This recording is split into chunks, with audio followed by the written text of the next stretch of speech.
50 ವರ್ಷದಲ್ಲಿ ಏನು ಅಭಿವೃದ್ಧಿ ಆಗಬೇಕಾಗಿತ್ತು ಕಲಬುರಗಿ ಜಿಲ್ಲೆಯಲ್ಲಿ ಯಾವುದೇ ರೀತಿಯ ಅಭಿವೃದ್ಧಿ ಆಗಿಲ್ಲ. ಅವರು ಬಂದ ಮೇಲೆ ಅನೇಕ ಫ್ಯಾಕ್ಟರಿಗಳು ಬಂದಾಗಿದೆ.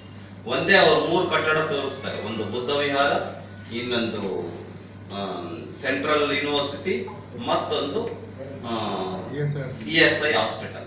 ESI ಹಾಸ್ಪಿಟಲ್ ಬಹುಶಃ ನನ್ನ ಪ್ರಕಾರ ಗುಲ್ಬರ್ಗದ ಅಭಿವೃದ್ಧಿಗೋಸ್ಕರ ಅಲ್ಲ, ಅವ್ರಿಗೆ ಕಮಿಷನ್ ಬಹಳ ಬರ್ತಾ ಇತ್ತು, ಹಾಗಾಗಿ ಕಮಿಷನ್ ಬೇಕು ಅಂತ ಹೇಳಿ ಆ ಒಂದು ESI ಹಾಸ್ಪಿಟಲ್ ಕಟ್ಟಿದ್ರೆ ವಿನಃ ಆ ಗುಲ್ಬರ್ಗದನ್ನು ಭವ್ಯವಾಗಿ ಕಾಣಿಸುತ್ತದೆ.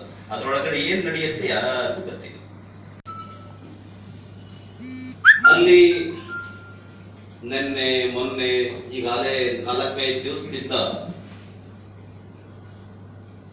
ಹೆಂಡವನ್ನ ಹಂಚತಕ್ಕಂಥದ್ದು, ಒಂದೊಂದು ಬೂತ್ಗೆ 1 ಲಕ್ಷ ರೂಪಾಯಿಂದ ಇಟ್ಕೊಂಡು 5 ಲಕ್ಷ ರೂಪಾಯಿವರೆಗೆ ಹಂಚ್ತಾ ಇದ್ದಾರೆ ಒಂದೊಂದು ಬೂತ್ಗೆ. ಅಂದ್ರೆ ಮತದಾರರನ್ನ ಖರೀದಿ ಮಾಡತಕ್ಕಂತ ಕೆಲಸದಲ್ಲಿ ಮಲ್ಲಿಕಾರ್ಜುನ್ ಖರ್ಗೆ ಮತ್ತು ಅವರ ಮಗ ಸುಪುತ್ರ ಪ್ರಿಯಾಂಕ ಖರ್ಗೆ ಮತ್ತು ಕಾಂಗ್ರೆಸ್ಸಿನ ಕಾರ್ಯಕರ್ತರ ಪಡೆ ಈ ಒಂದು ಮತದಾರರನ್ನ ಖರೀದಿ ಮಾಡತಕ್ಕಂತ ದಂಧೆಯಲ್ಲಿ ಇದು ಮೊದಲನೇ ಲಿಂಗಾಯತ ಸಮಾವೇಶ ಇರಬೇಕು. ಅವರು ಯಾವತ್ತೂ ಕೂಡ ಲಿಂಗಾಯತ ವಿರೋಧಿಯಾಗಿದ್ರು, ವೀರಶೈವ ವಿರೋಧಿಯಾಗಿದ್ರು.